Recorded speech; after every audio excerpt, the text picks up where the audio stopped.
ಸಂಬಂಧಿಸಿದಂತೆ ನಡೆದಿರುವ ಅಕ್ರಮಗಳ ಬಗ್ಗೆ ವಿಚಾರಣೆಗೊಳಪಡಿಸುವುದು. ಈ ಮೇಲ್ಕಂಡ ಅಂಶಗಳ ಕುರಿತು ವಿಚಾರಣಾ ಆಯೋಗವು ಕಮಿಷನ್ ಆಫ್ ಎನ್ಕ್ವೈರಿ ಆಕ್ಟ್ 1952 ಹಾಗೂ ಕೋಡ್ ಆಫ್ ಸಿವಿಲ್ ಪ್ರೊಸೀಜರ್ನಲ್ಲಿನ ಅವಕಾಶದಡಿ ತನಿಖೆ ನಡೆಸಲು ಎಲ್ಲ ಅಧಿಕಾರವನ್ನು ಈ ಒಂದು ಆಯೋಗ ಹೊಂದಿರುತ್ತದೆ ಹಾಗೂ ತನಿಖೆಯನ್ನು 6 ತಿಂಗಳೊಳಗಾಗಿ ಪೂರ್ಣಗೊಳಿಸಿ ವರದಿಯನ್ನು ಸಲ್ಲಿಸತಕ್ಕದ್ದೆಂದು ಸರ್ಕಾರವು ಅಪೇಕ್ಷಿಸುತ್ತದೆ. ಇದು ನಾವು ಟರ್ಮ್ಸ್ ಆಫ್ ರೆಫರೆನ್ಸ್ ಕೊಟ್ಟಿರ್ತಕ್ಕಂಥದ್ದು. ಈ ವಿವರವಾಗಿರ್ತಕ್ಕಂಥ ಟರ್ಮ್ಸ್ ಆಫ್ ರೆಫರೆನ್ಸ್ ಹಾಗೂ ಎನ್ಕ್ವೈರಿ ಕಮಿಷನ್ ಈಗಾಗಲೇ ಸ್ಥಾಪನೆ ಆಗಿರೋದ್ರಿಂದ ಮಾನ್ಯ ವಿರೋಧ ಪಕ್ಷದ ನಾಯಕರು ಹಾಗೂ ಇನ್ನಿತರ ಗೌರವಾನ್ವಿತ ಸದಸ್ಯರು ಏನು ಈ ಒಂದು ನಿಲುವಳಿ ಸೂಚನೆಯನ್ನು ಕೊಟ್ಟಿದ್ದಾರೆ, ಇದನ್ನು ತಾವು ನಮ್ಮ ನಿಯಮಗಳ ಪ್ರಕಾರ 63ರ ಪ್ರಕಾರ ನೀವು ಕೈಗೆತ್ತಿಕೊಳ್ಳೋದಕ್ಕೆ ಸಾಧ್ಯ ಆಗೋದಿಲ್ಲ, ಕೈಗೆತ್ತಿಕೊಳ್ಬಾರ್ದು. ಅದರಂತೆಯೇ ಮಾನ್ಯ ಅಧ್ಯಕ್ಷರೇ, ನಾನು ನಿಮ್ಮಲ್ಲಿ ಅರಿಕೆ ಮಾಡ್ತೇನೆ. ಅಲ್ಲ, ನಾ ಪೂರ್ಣ ನಾನು ನಿಮ್ಮನ್ನು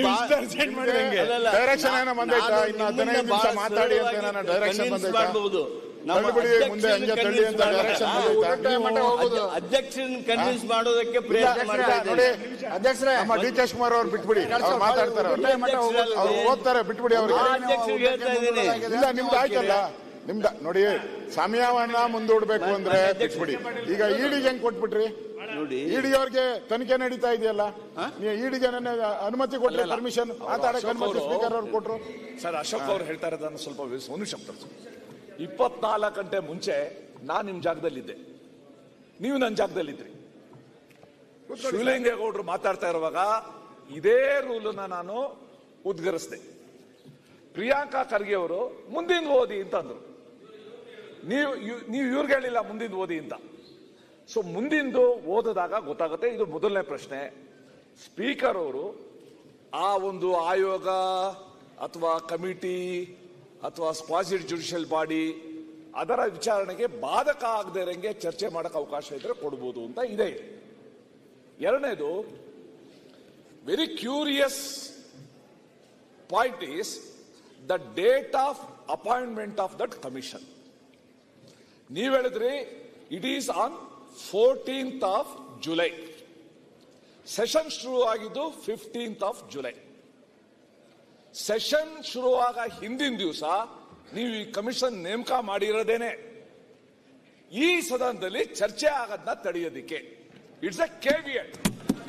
ಒಂದು ನಿಮಿಷ please allow me to talk. ನಾನು ಇಷ್ಟೊತ್ತು ನೀವೇನೇ ಕೇಳಿದಿರಿ, ಈ ಆಂಟಿಸಿಪೇಟರಿ ಬೇಲ್ ಅಂತ ಹೇಗಿದೆ, ಇದೊಂಥರ ಆಂಟಿಸಿಪೇಟರಿ ಬೇಲ್. ಇದು ಸದನದಲ್ಲಿ ಚರ್ಚೆ ಆಗಬಾರ್ದು, ಅದಕ್ಕೋಸ್ಕರ ಒಂದು ದಿವಸ ಮುಂಚೆ ಸಾಯಂಕಾಲನೋ ರಾತ್ರಿನೋ ಮಧ್ಯರಾತ್ರಿನೋ ನನ್ಗೆ ಗೊತ್ತಿಲ್ಲ 14th of July ಈ ಕಮಿಷನ್ ನೇಮಕ ಮಾಡ್ತಾರೆ.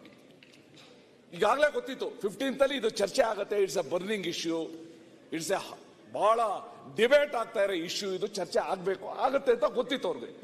ಏನೇನೋ ಊಹೆ ಮಾಡ್ಕೊಂಡವ್ರಿಗೆ ಇದು ಊಹೆ ಮಾಡ್ಕೊಳಕ್ ಆಗಲ್ವಾ ಪಾಟೀಲ್ರೇ? ನಿಮ್ಗೆ ಗೊತ್ತಿತ್ತು.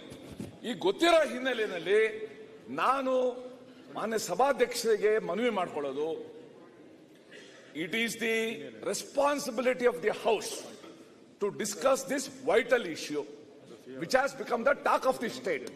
ಮುಂಚೆ ಟಾಕ್ ಆಫ್ ದಿ ಟೌನ್ ಅಂತ ಒಂದು ಬೆಂಗಳೂರಲ್ಲಿ ಇತ್ತು, ಇವತ್ತು talk of the state, talk of the country. So ಅದಕ್ಕೋಸ್ಕರ ನೀವು ಈ ಒಂದು ಗಹನವಾದ ವಿಚಾರಕ್ಕೆ ಚರ್ಚೆ ಮಾಡೋದಕ್ಕೆ ಅವಕಾಶ ಕೊಡ್ತೀವಿ. ಹೋಟ್ಲು ಗಾಂಧಿನಗರದಲ್ಲಿತ್ತು, ನಿಮ್ಗೆ ಚೆನ್ನಾಗಿ ಗೊತ್ತು. ಸೊ ಇದಕ್ಕೆ ಚರ್ಚೆ ಮಾಡೋದಕ್ಕೆ ದಯವಿಟ್ಟು ಅವಕಾಶ ಕೊಡಬೇಕು. ನೀವೇನು ಫ್ರೇಮ್ ವರ್ಕ್ ಶಿವಲಿಂಗೇಗೌಡರಿಗೆ ಹೇಳಿದ್ರಿ, ಆ ಒಂದು ವಿಚಾರಣೆಗೆ ಬಾಧಕ ಆಗದೆ ಇರಂಗೆ ಅವಕಾಶ ಚರ್ಚೆ ಮಾಡಬೇಕು ಅಂತ, ನಾವು ಅದೇ ಫ್ರೇಮ್ ಅಲ್ಲಿ ನಾವು ಚರ್ಚೆ ಮಾಡ್ತೀವಿ, ಯಾವುದಕ್ಕೂ ಬಾಧಕ ಬರ್ದೇ ಇರಂಗೆ ಚರ್ಚೆ ಮಾಡ್ತೀವಿ.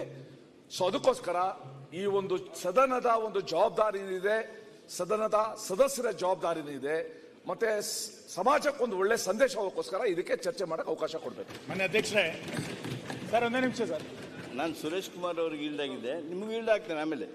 ಮಾನ್ಯ ಅಧ್ಯಕ್ಷರೇ,